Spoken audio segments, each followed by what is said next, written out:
As we continue to follow the growing protests in Cuba, do college students actually know what's going on in that communist country? Campus Reform took to the streets of D.C. to ask students if they understood why Cubans were protesting. Watch. Do you know what Cubans are protesting? I actually have not kept up with the Cuba crisis right now. No. I do not know. Do you? Something about communism. I actually don't know. Isn't it like they're just unhappy with their government, basically, right? Yeah, it's issues with like food and water resources and just general mistreatment by their government. Addison Smith is a Campus Reform video reporter. He was the one asking those tough questions. I wouldn't say tough, but, you know, for the students at least there. Addison, thank you so much. Panelists standing by as well. Addison, thanks so much for coming on to share this. Folks watching at home, just your overall response when you did hear from your fellow students there of the knowledge they had on the Cuba protests.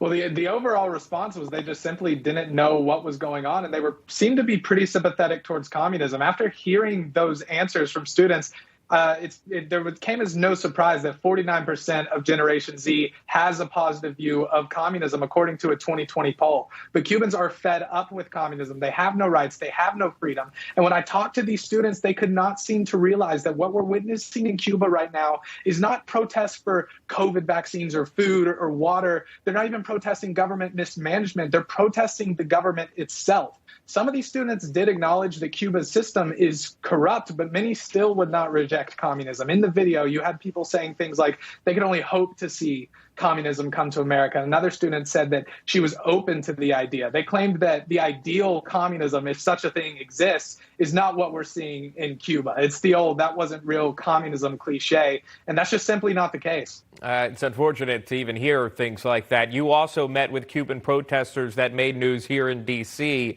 Let me play this. Here's what they had to say about communism. All I want to tell them, fly to Cuba, stay there.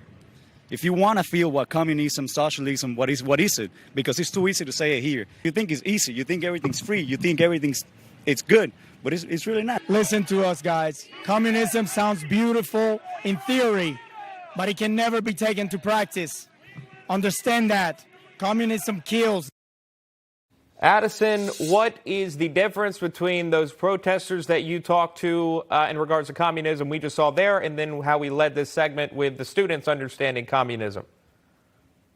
I think the biggest difference is all these students have experienced with communism is they've heard about it. They've heard about it from their leftist professors. And that's something the Leadership Institute's Campus Reform has been on the front lines exposing for years now, as these pro-communist professors pushing these ideas. We've reported on a Riverside City professor who called Joseph Stalin a great leader, and a Duke professor who self-describes as a Marxist feminist and touts being anti-work and anti-family. And as a result of that, we see all these democratic socialist clubs popping up all around the country. And the difference with the Cubans is they've actually experienced communism, and it has destroyed their lives. There's a reason that we don't see these students fleeing America to go to communist countries on makeshift rafts. And that's because, as it turns out, America's a pretty great place to live. We can speak freely. We can protest our government. We can defend ourselves. And these students don't realize that as we speak, people in Cuba are being beaten and killed for doing the exact same thing. That should be a call to action, that we demand that these colleges not teach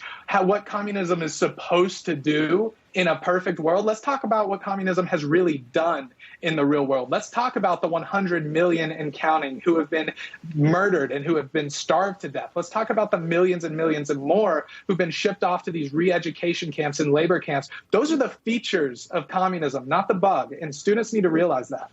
See a opinion show future for Addison here.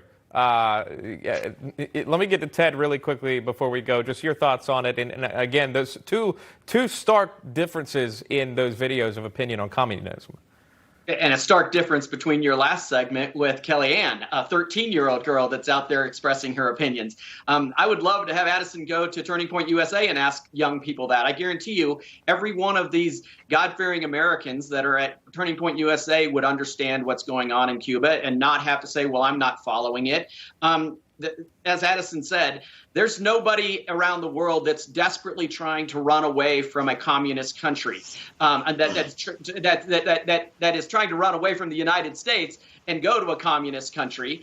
But there's people all over the world desperately trying to run away from communist countries. And there's a reason for that. Like he said, hundreds of millions of people have died at the hands of communist leaders. And for our academic professors to be promoting communism in our campuses is outrageous. Yet these students are not learning what actually happens under communist rules. And that's where our country is, that we are promoting this in our college campuses around the country. I'm out of time, so Andrea, we'll leave with you in this next block here. Addison Smith, thank you very much. Ted and Andrea, stick around. More to cover as panel.